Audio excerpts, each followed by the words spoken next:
The following is a production of Neural Network Media and is completely AI generated. It is intended for entertainment and educational purposes only. I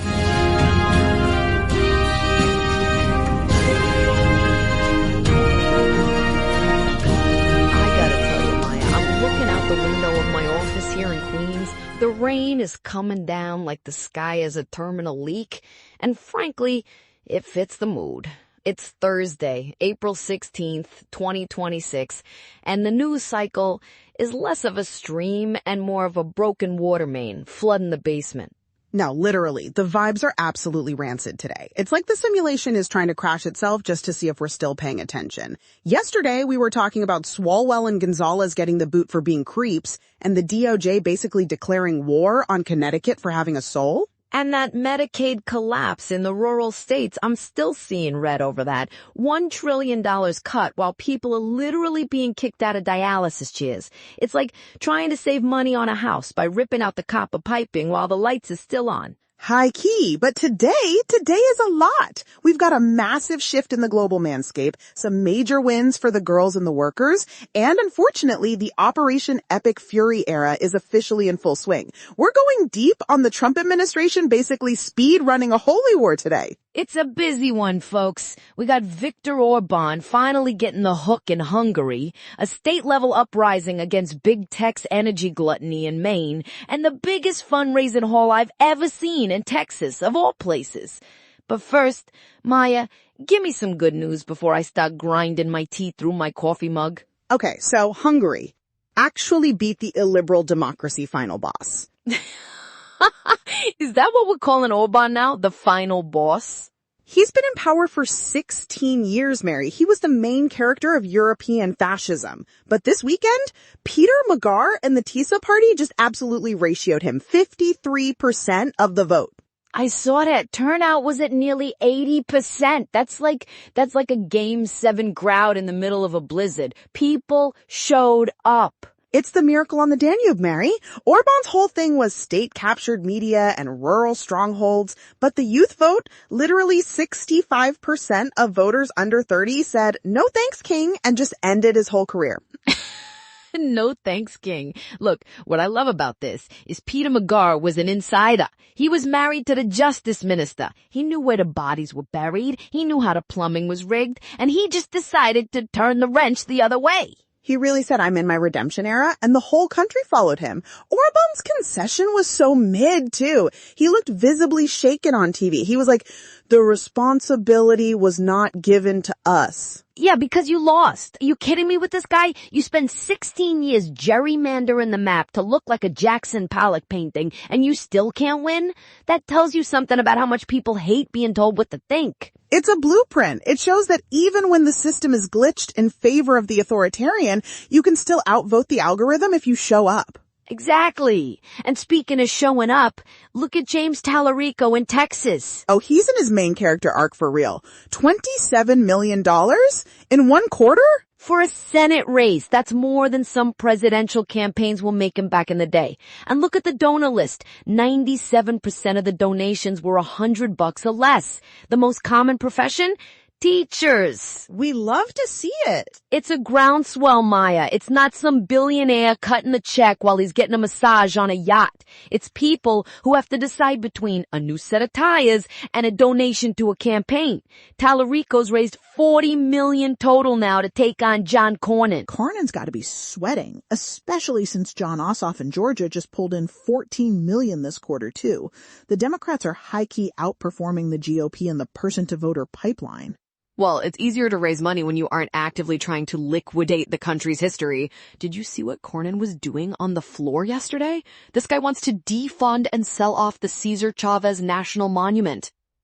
Ugh, yes. It's giving erasure. It's giving spite, Maya. They want to sell the land, sell his house, even auction off the stuff in his office, all because of those reports about Chavez's personal failings. And look, I'm a blood and ink journalist. I believe in the truth. If he was a bad guy in his personal life, let's have that conversation. But you don't burn down the museum of the labor movement because the founder was flawed. It's the hypocrisy for me. Mike Lee and Cornyn are using #MeToo language to justify it. They're calling it a crime scene. Since when do they care about protecting women and survivors? Exactly, since never. They're using the language of the left to do a hatchet job on a union legend. It's like a guy who's been dumping toxic waste into the river for 20 years suddenly claiming he's a passionate environmentalist because it gives him an excuse to sue his neighbor. Are you kidding me? It's a distraction from the fact that Labor's actually winning right now. Look at Virginia. Governor Spanberger just signed the path to a $15 minimum wage. Finally! And he ended the Jim Crow era exemption for farm workers. Like, finally, the people putting food on our tables will get a living wage. No more $7.25 an hour exploitation. That's that's a crucial win. You see, Maya, when you stop talking about vibes and start talking about unions and wages, things actually move. Spanberger isn't just playing to the faculty lounge, she's hitting the floor for the people who actually work for a living. True, but she's also keeping it pro-business enough to keep the suburbs from glitching out. It's a balance. Speaking of balance, how about that Live Nation verdict? Oh, I could sing. A federal jury in Manhattan, my backyard, found Ticketmaster and Live Nation guilty of being an illegal monopoly. The Python grip era is ending. Finally, we can maybe afford to see a concert without selling a kidney for service fees. I remember when you'd go down to the record store, wait in line, and pay $20 for a ticket. Now, you click a button, the computer tells you, oops, all bots, and then offers you a seat behind a pillar for $400 plus a $75 convenience fee. Convenience for who? The CEO's third house? No, literally. And the best part is that the 33 state attorneys general rejected the DOJ's fraud-only settlement. They wanted blood. They wanted the monopoly broken up. That's the Union Hall way, Maya. You don't take a slap on the wrist fine. You take the whole damn building back. Speaking of buildings, look at NYC. Mayor Mamdani and Governor Hochul actually reached a deal on the Piety door tax. $500 million a year from second homes worth over $5 million. I mean, honestly, why did it take this long? We've got these pencil towers in Manhattan that are basically just glass and steel safety deposit boxes for international oligarchs while people are sleeping on the subway. It's wealth storage. It's so chuggy. Why own a $200 million penthouse if you only visit it twice a year to check if the air conditioning still works? It's a moral intervention, Maya. If you want to benefit from the infrastructure and the soul of New York City without paying the income tax that keeps the subway running, then you pay the toll. Simple as that. Low-key, I'm surprised Hochul went for it. She's usually so don't scare the donors. She's running out of pipes to patch, Maya. The budget deficit is over $5 billion. You either tax the empty apartments or you stop picking up the trash. People notice when the trash piles up. They don't notice when a billionaire pays an extra point on his ghost home. Fair. But speaking of things people notice, did you see what happened in Maine? The AI data center moratorium? Yeah, first in the nation. LD 307. No new data centers over 20 megawatts until 2027. Good. I'm telling you, this digital snake oil my nephew Viktor peddles is going to bankrupt our power grid. One of these AI warehouses uses as much power as 100,000 homes. No, literally. And the water, 5 million gallons a day for cooling. It's the energy hunger core. My nephew Viktor is over there on the Neural Daily, I call it the Delusion Daily, telling everyone that AI will solve the climate crisis. How is it going to solve the crisis when it's eating the power grid like a hungry termite in a log cabin? It's the outsourcing the footprint era. Big tech wants the aesthetic of being green while they literally drain the aquifers of rural towns. Look, independent media like this doesn't just manifest out of the ether. It takes real human work to build the infrastructure. We are 100% here because of the vision and the grind of our creator, Eric Christensen at Neural Network Media. He is not a media conglomerate. He is a builder who poured his own resources and time into creating this platform so we could have these conversations. If you value independent voices over corporate algorithms, please like, subscribe, and consider visiting our new Patreon at patreon.com/neural network media to support this work. It's an act of solidarity that keeps the lights on and the servers running. Support independent voices, guys. Don't let the novel writing machines take over. did you see that piece in The Guardian? AI is flooding the literary world so hard that authors are literally protesting the Orwellian takeover of storytelling.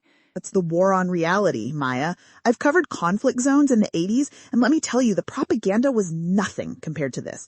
At least then you knew who was holding the gun. Now, you don't even know if the person you're arguing with on the internet is a bot or just somebody who's been fed 14 hours of deep state TikToks.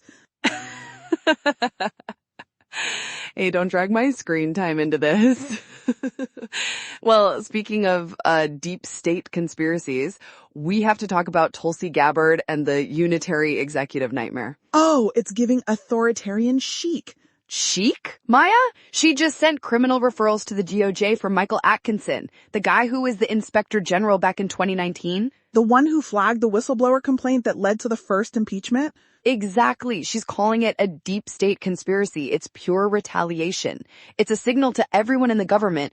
If you speak up, if you follow the law, we will hunt you down. It's a glitch in the simulation of accountability. They're basically saying the president is the only person that matters. The Federal Reserve, they want to fire Jerome Powell because he won't just lower interest rates on command. It's like a guy walking into a bank, pointing at the vault and saying, "That's mine because I'm the landlord." No, you're the tenant. The people own the bank. And while they're gutting the government from the inside, they're letting the corporate world run wild. Did you see that ITEP report today? The Zero Tax Hall of Shame? Yeah, 88 corporations paid zero federal income tax in 2025. Alphabet, Amazon, Meta, Tesla, $51 billion avoided. And meanwhile, middle-class families are paying $900 more because of the tariff tax inflation. It's a shell game, Maya. Trump tells the workers in Georgia he's bringing back manufacturing with a 15% tax rate, but the big guys just use creative accounting to label their global profits as made in America. It's a trickle-down 2.0, but with more aesthetic. Aesthetic? It's a shakedown, Maya. Let's call it what it is. It's a neighborhood protection racket, but the guy in the suit has a flag pin on his lapel. Okay, but Mary, we have to talk about the actual war. Operation Epic Fury. This is what's keeping me up at night. The Strait of Hormuz, we've got warships out there right now intercepting merchant vessels. We've turned back 6 ships already. And Trump's out here on True Social saying any Iranian who fires at us will be blown to hell. It's so aggressive. It's peak main character energy. But look at the cost. Oil prices are spiraling. 20% of the world's LNG goes through that choke point. We're doing this almost entirely alone, Maya. Our NATO allies are looking at us like we've lost our minds. Because we have a DHS shutdown that's been going on for 2 months. We can't even plan the security for the 2026 World Cup, which is in 2 months, because the Department of Homeland Security is basically a ghost office right now. It's a total breakdown. You've got the Secretary of War, Pete Hegseth, or I guess they call him Secretary of Defense, but let's be real. Democrats just introduced 6 articles of impeachment against him. For unauthorized war and potential war crimes. And can we talk about the Crusader vibes at the Pentagon? It's terrifying. Mandatory worship services, prayers for overwhelming violence. I've seen some stuff, Maya, but this is the first time I've seen a holy war being managed by a guy who looks like he's trying to sell me tactical beard oil. Oh, no, literally. It's a theocratic pivot. Trump is out here fighting with the Pope. Are you kidding me with this? He's calling Pope Leo XIV terrible on foreign policy and very liberal. The Pope, the man who's been preaching peace while Trump is out there posting AI images of himself as Jesus healing the sick. That was so cringe.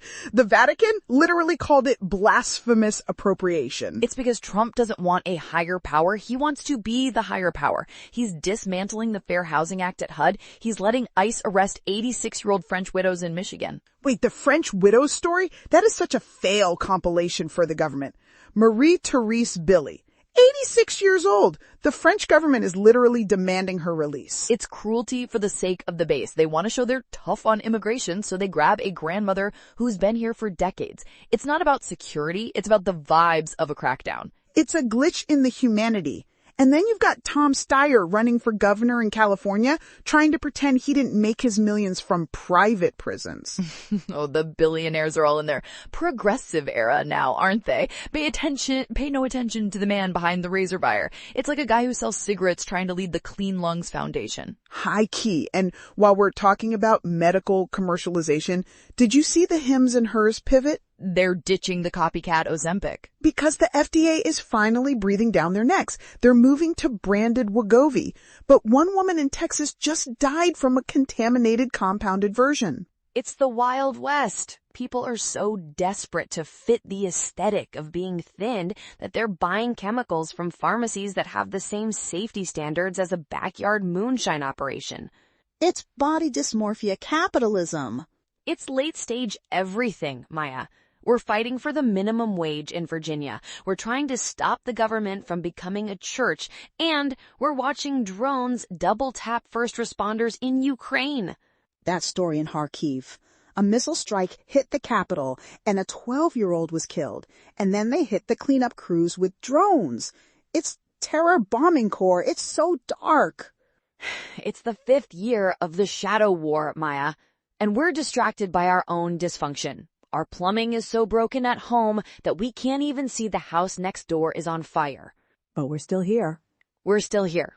And James Tallarico's $27 million says people are still willing to pay for a better plumber. Okay, Mary, I see the metaphor.